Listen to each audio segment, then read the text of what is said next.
Hello बच्चों, Saraswati academy में आप लोग का स्वागत है। अभी चैप्टर 4 के क्वाड्रेटिक इक्वेशन के 4.3 ना के कुछ हम लोग थ्योरी के बारे में जानकारी प्राप्त करेंगे, जिसके आधार पर आगे हम क्वेश्चन सॉल्व करेंगे। तो ये क्वाड्रेटिक इक्वेशन क्या होता है? X square plus b x plus c equal to zero. जैसे x square plus -4x plus 4 equal to zero, या x square plus 3x plus 5 equal to zero, कुछ भी आप मान लीजिए ना। तो उसमें बी स्क्वायर माइनस 4ac को हम क्या बोलते हैं? डिस्क्रिमिनेंट डी ना। जैसे बी क्या है? एक्स के साथ है वो बी, ये सी है, और एक्स स्क्वायर के साथ है वो ए है। तो नेचर ऑफ रूट्स में क्या है? If A B square minus 4ac greater than zero. ये नेचर ऑफ रूट आपको मतलब कंपल्सरी रूप में याद रखना है ना। पहला b square minus 4ac equal greater than zero, then roots exist ना, and distinct roots and has real and distinct roots ना। कहता है अगर बी स्क्वायर माइनस 4ac आपको मतलब जीरो से बड़ा आता है, मतलब जैसे 5 है, 10 है, 15 है, 20 है, 25, 50, 100 कुछ भी है ना, तो कहता है कि इसके रूट एग्जिस्ट करेंगे और इसके रियल और डिस्टिंक्ट। डिस्टिंक्ट माने होता है अलग अलग होगा। एगो 3 होगा तो एगो 2 होगा, एगो 15 होगा तो एगो 20 होगा, ऐसे होगा, है ना, सेम नहीं होगा। सेकेंड में कहता है कि B square minus 4ac equal to zero, then root exist. दोनों में एग्जिस्ट करेगा। ग्रेटर देन जीरो है तब, इक्वल टू जीरो है तब भी ना, and has real and equal roots. ठीक है। If b square minus 4ac less than 0, then roots does not exist and has imaginary roots। जिसमें जो इमेजिनरी रूट है ये आप लोग को नहीं पढ़ना है, ठीक है।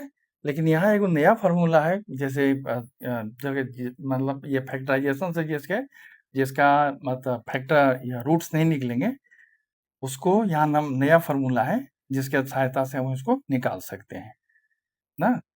Roots of quadratic equation are determined by the factorization और formula x equal to minus B plus minus under root B square minus 4ac by 2 है ना।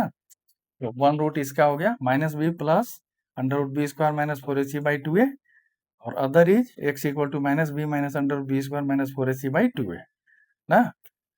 तो इसमें कहता है x equal to minus B, ये मतलब जो फॉर्मूला है ये वाला, इस फॉर्मूला का कहा कि जैसे तीनों केस में भी हो सकता है, मतलब इसके सहायता से इमेजिनरी रूट को भी निकाल सकते हैं, लेकिन इमेजिनरी आप लोगों को पढ़ना नहीं है, दो ही पढ़ना है, इसी में से आपको पूछा जाएगा ना।